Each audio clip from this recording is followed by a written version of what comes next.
Hello guys. तो इस video में हम लोग ट्रायंगल के अंदर जो चार क्रिटिकल लाइंस होते हैं उनकी बात करेंगे।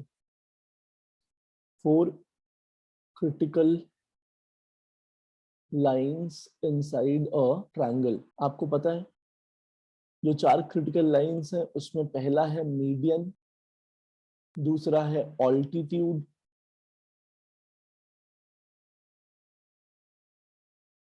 तीसरा है परपेंडिकुलर बाइसेक्टर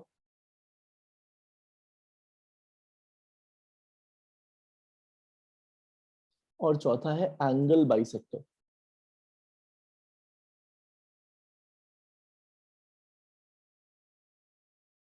तो इनको देखते हैं, पहले इनका क्या मतलब है। सबसे पहले मीडियन। मीडियन क्या करता है? मीडियन बेस को इक्वल हाफ्स में डिवाइड करता है। जैसे अगर मैं ये BC को बेस कह दूं तो उसका जो ऑपोजिट पॉइंट है, वर्टेक्स है, वहां से अगर एक ऐसा लाइन मैं ड्रॉ करूं जो BC को इक्वल हाफ्स में डिवाइड करे, मतलब ये वाला जो पार्ट है और ये वाला जो पार्ट है इसका लेंथ सेम हो जाए। अगर B से D तक का लेंथ A है तो D से C तक का लेंथ भी A हो, ऐसे लाइन को हम लोग क्या कहते हैं? Median. Divides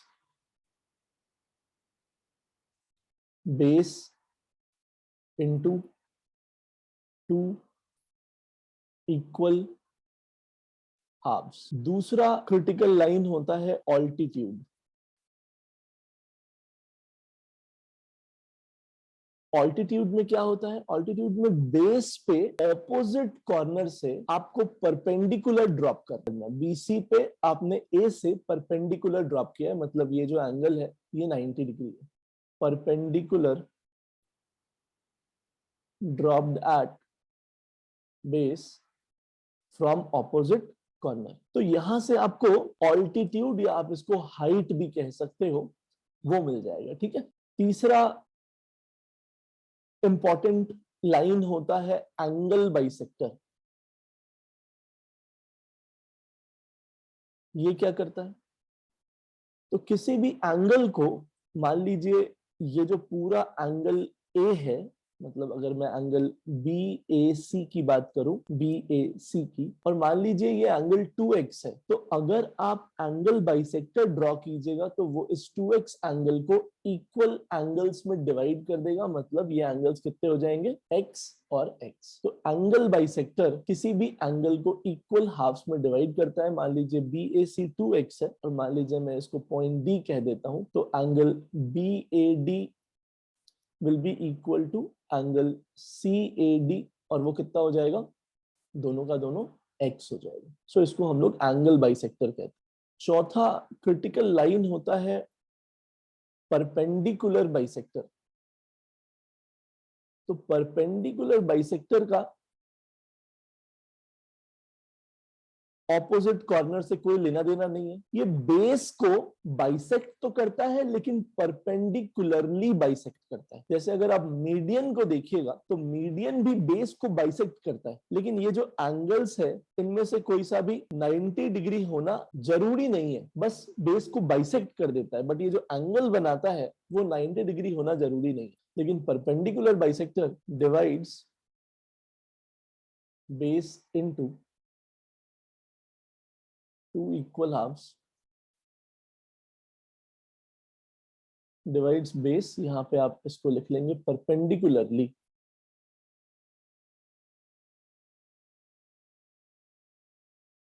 into 2 equal halves. मतलब यहाँ पे भी ये जो लेंथ है, मान लीजिए ये पॉइंट D है, तो BD अगर A है तो DC भी A होगा। तो ये वाला चीज तो मीडियन के जैसा ही है, लेकिन यहाँ पे जो लाइन से मैंने इसको डिवाइड किया है वो लाइन परपेंडिकुलर बना रहा है बेस के साथ। अब इनमें एक और चीज बहुत इंपॉर्टेंट होता है, इन लाइंस का मीटिंग पॉइंट। मेरे कहने का क्या मतलब है उसको देखते हैं। जैसे आपने यहाँ पे BC लाइन को डिवाइड किया, वैसे ही आप AC लाइन को भी डिवाइड कर सकते हो। B पॉइंट से आप एक लाइन ड्रॉ करके AC को भी डिवाइड कर सकते हो। सिमिलरली C पॉइंट से लाइन ड्रॉ करके आप AB को भी डिवाइड कर सकते हो। तो जब आप ऐसा करोगे तो आपको ये जो मीडियंस आएंगे, ये तीनों के तीनों मीडियंस हैं।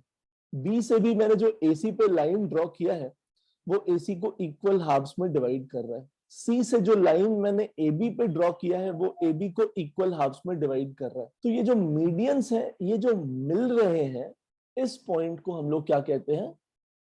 सेंट्रॉइड। सिमिलरली ऐसा ही सब में आएगा। जैसे यहाँ पे आपने 3 मीडियंस ड्रॉ किए, तो वो जहां पे मिल रहे हैं आपने उसको क्या कहा? सेंट्रॉइड कहा। सिमिलरली जब आप एल्टीट्यूड ड्रॉ करेंगे तो भी आपको एक पॉइंट मिलेगा। अब ये प्रॉपरली ड्रॉ नहीं हो पाया है, बट आप इसको समझ लेंगे। बेसिकली एल्टीट्यूड आप जैसे एक बेस पे ड्रॉ कर सकते हैं ऑपोजिट वर्टेक्स से, वैसे ही आप एल्टीट्यूड को दूसरे बेस पे भी ड्रॉप कर सकते हैं उसके ऑपोजिट वर्टेक्स से। और ये जो एल्टीट्यूड्स के मिलने वाला पॉइंट है, इसको आप क्या कहते हैं? Ortho centre. तो इसको याद रखना बहुत जरूरी है। सिमिलरली एंगल बाइसेक्टर में भी ऐसा पॉइंट आएगा, सिमिलरली परपेंडिकुलर बाइसेक्टर में भी आएगा। तो इसको याद रखना बहुत जरूरी है। इसको आप याद रख सकते हैं, median angle bisector, perpendicular bisector और एल्टीट्यूड। इसको आप मापा करके याद कर सकते हैं। माँ में जो ये एन का भी थोड़ा सा आपको याद रह जाएगा, क्योंकि यहाँ पे भी ए है, यहाँ पे भी ए है, तो कंफ्यूजन हो सकता है कि कौन सा ए कहाँ पे था। तो एंगल बाइसेक्टर में जो ये एन है, ये माँ में जो थोड़ा सा साउंड आ रहा है उससे मिलता जुलता है। अब इनके करस्पॉन्डिंग वो पॉइंट्स कौन सा है? तो जैसे मैंने अभी अभी आपको बताया, मीडियन में सेंट्रॉइड है,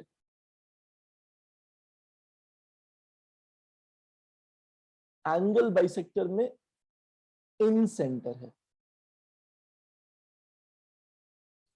परपेंडिकुलर बाइसेक्टर में सरकम सेंटर है, और ऑल्टीट्यूड में ऑर्थो सेंटर होता है। जैसे आप जब परपेंडिकुलर बाइसेक्टर्स को मिलाएंगे, जैसे यहां भी ड्रॉ करेंगे, यहां भी ड्रॉ करेंगे, और जब ये मिलेगा कहीं पे, तो वो परपेंडिकुलर बाइसेक्टर्स मिलके क्या मिलेंगे? किस पॉइंट पे? सरकम सेंटर पे। इसको कैसे याद कर सकते हैं? सी को।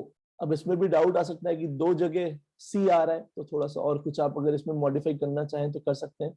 मुझे इतने से याद रह जाता है कि सी आई जो है वो बाद में है, सी ई पहले है। ई अल्फाबेट में आई से पहले आता है। जब आप अल्फाबेट बोलते हैं तो ई पहले आता है आई से, तो ई वाला पहले आएगा, आई वाला बाद में आएगा। ऐसे भी याद रख सकते हैं। तो मा पा से आप याद रख सकते हैं सी को। ठीक है।